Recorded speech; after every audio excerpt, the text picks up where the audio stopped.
The winds on Neptune reach the speeds of 1,600 miles per hour. That's 3 times faster than a commercial airplane. Temperatures at the Moon's south pole reach minus 397 degrees Fahrenheit, which just might be the coldest in the entire solar system. Saturn is less dense than water, so if it were thrown into a giant pool, it would float. Jupiter's moon Europa is covered in a thick layer of ice, but underneath it is a vast ocean of water, measuring up to 100 miles deep.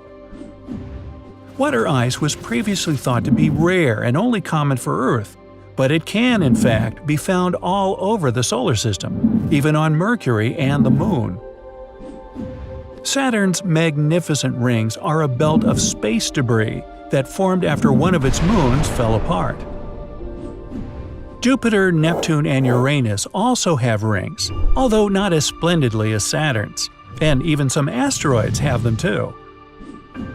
There are 8 confirmed planets in the solar system, but evidence shows there can be a 9th, we just haven't discovered it yet. Organic matter could have been brought to Earth by comets, since it has been found on several of them. Saturn also has a never-ending storm, just like Jupiter, but it's also peculiar for its shape. It has 6 distinct sides. Mercury and Venus are the only planets in the solar system that have no known moons. Jupiter has 79 known moons orbiting it, the largest of which is Ganymede, and it's bigger than Mercury. It was thought that the Milky Way is a belt before, but now we know it's a spiral galaxy. Footprints on the Moon can't disappear because there's no wind to blow them off the surface. There's a theoretical possibility of a white hole, the reverse of a black hole. Nothing can enter it from outside, but light and matter can escape from within it. Triton, a Neptune's moon, orbits the planet in a backwards motion. It's the only moon that does so, and nobody knows why. Although there are trillions of stars in space, we can only see a tiny fraction of them in the sky.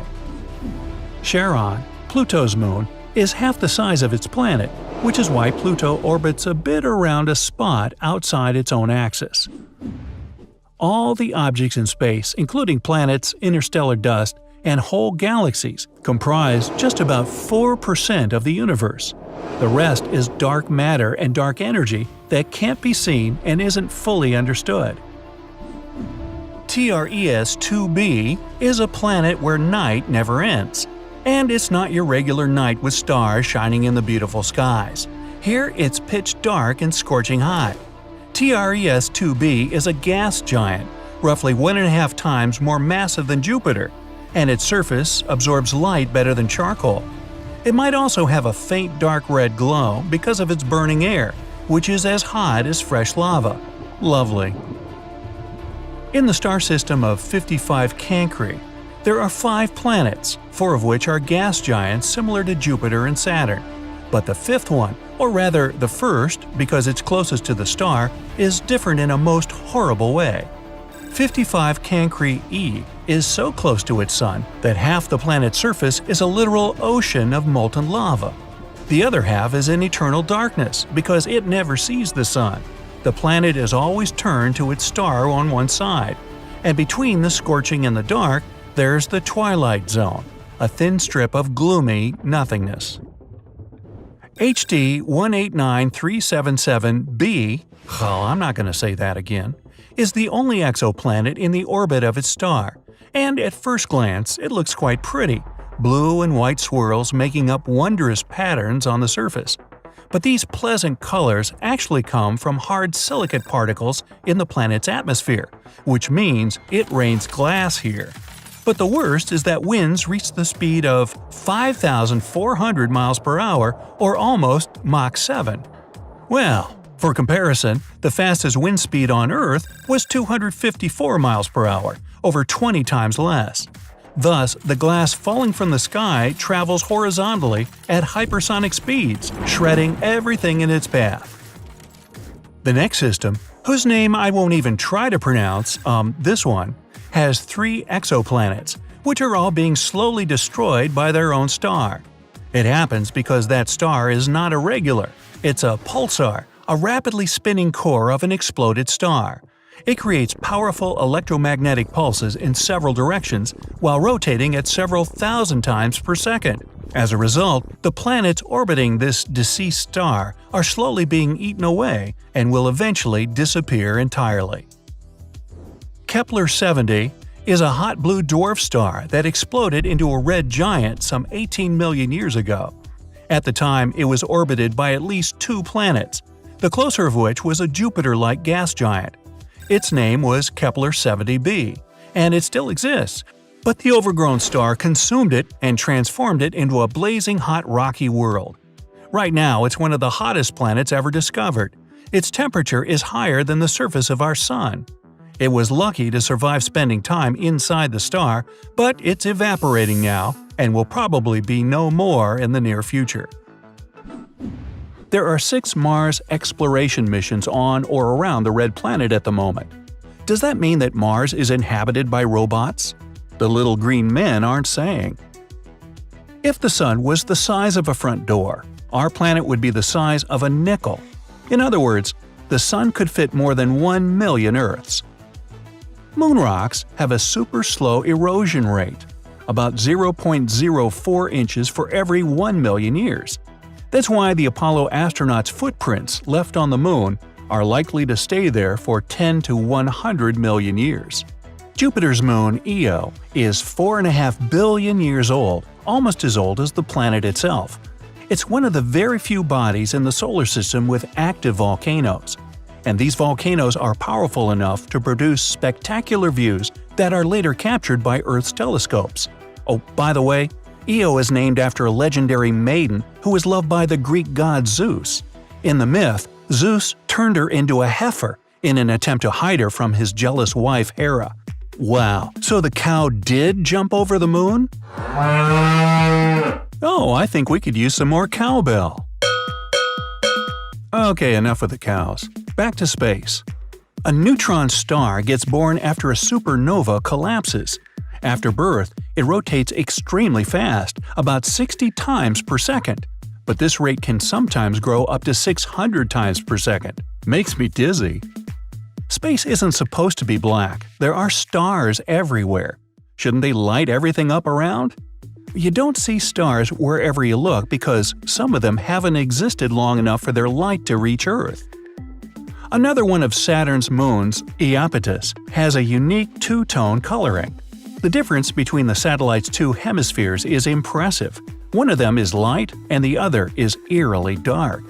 Scientists haven't figured out this mystery yet. All of the planets of the solar system would fit between Earth and the Moon with some space left. Yes, there's lots of space in space. Saturn isn't the only planet that has rings.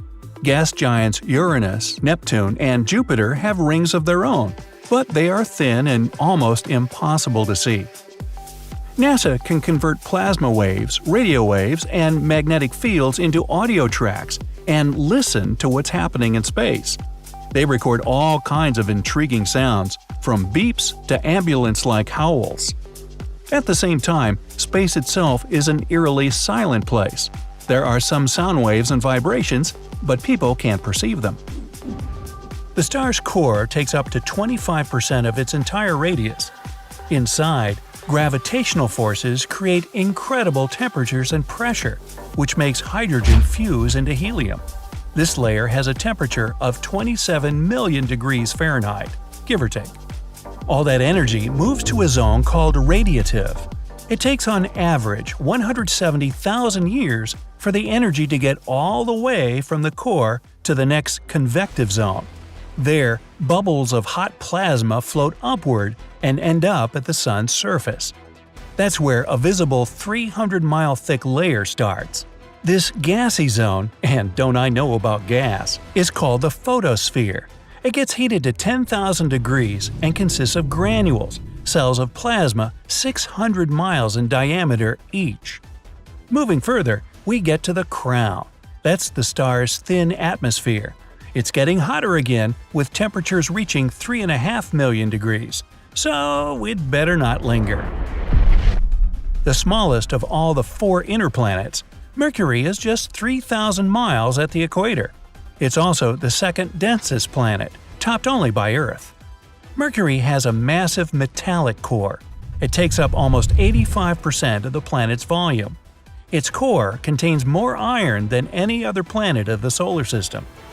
Recently, it's been discovered Mercury might have a solid inner core, along with its outer core that consists of liquid metal.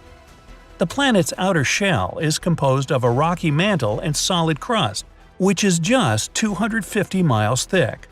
Mercury is too small to hold onto its atmosphere, made up of hydrogen and helium. The planet is also too close to the Sun. That's why the solar winds keep sweeping away the little atmosphere the planet manages to gather. Our next stop is the hottest planet in the solar system, with average temperatures reaching 870 degrees Fahrenheit. It means lead would melt if you brought it to Venus. The pressure on the planet's surface is the same as at a depth of 3,000 feet underwater on Earth. The planet's metallic iron core is 2,400 miles wide, which is almost as the distance from New York to Los Angeles. The next layer is a molten rocky mantle that's 1,200 miles thick. Venus's insides are covered with a crust. It consists mostly of basalt and is 6 to 12 miles wide. The planet's thick atmosphere is nightmarish. It's 96% of carbon dioxide with 3% of nitrogen and thick clouds of sulfuric acid. Now, on Earth, people are used to a beautiful sunset that's painted in hues of orange, red, and yellow. On Mars, however, the normally pinkish-red sky turns blue as the sun goes down under the horizon. It's because Mars is much farther away from the Sun than Earth, making the sunlight less intense. The fine dust in the Martian atmosphere absorbs the blue light and gets rid of the warmer colors that you typically see on Earth. Whether it's blue or yellow, both sunsets look spectacular. Humans have been exploring space for over 60 years, and the effort has certainly paid off. All the planets in our solar system have now been explored, even the dwarf planets of Pluto and Ceres. Most of the exploration was done by NASA's Voyager program, which began in 1977. Voyager 1 and 2 collected information on the planets, their moons, and their unique system of rings and magnetic fields. These twin spacecraft continue to send data back to Earth, and Voyager 1 is currently in interstellar space. In 2011, astronomers discovered an enormous water reservoir simply floating in space around a supermassive black hole called a quasar. Floating water vapors have been found throughout the universe, but they aren't that common. This particular reservoir holds around 140 trillion times the amount of water in Earth's oceans. It's one of the oldest, largest, and at more than 12 billion light-years away, it's the farthest known to humankind. On Earth, sound waves make air molecules vibrate, which is why we're able to hear sound. Other planets and moons allow sound to travel through mediums like their atmospheres and oceans too. In space, though, it's said that there is no sound, since there aren't any molecules to vibrate and deliver sound waves. However, not all researchers agree on this, given that space isn't just a desolate vacuum. In between the emptiness, there are clouds of gas and other stray particles. So, depending on where you are, sound waves can be possible. Discovered in 2017, Kelt 9b is the hottest planet we know of. Next time you're complaining about the heat on a scorching summer day, just remember that temperatures on this planet can reach 7,800 degrees Fahrenheit. That's because Kelt 9b orbits really close to its star, which is called Kelt 9. This thing is way hotter and bigger than our Sun. Experts believe that the giant star might someday evaporate the entire planet with its intense heat. Kind of a sizzling solar sauna, wouldn't you say? You wouldn't? Okay.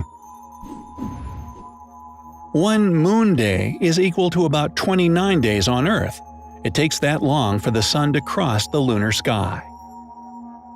People always see the same side of the moon.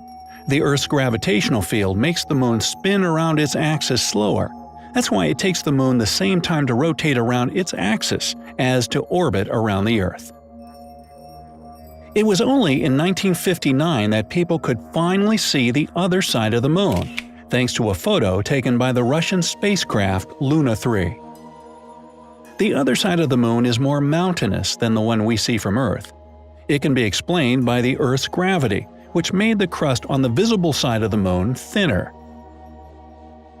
Craters on the Moon were left by asteroids 4.1 to 3.8 billion years ago.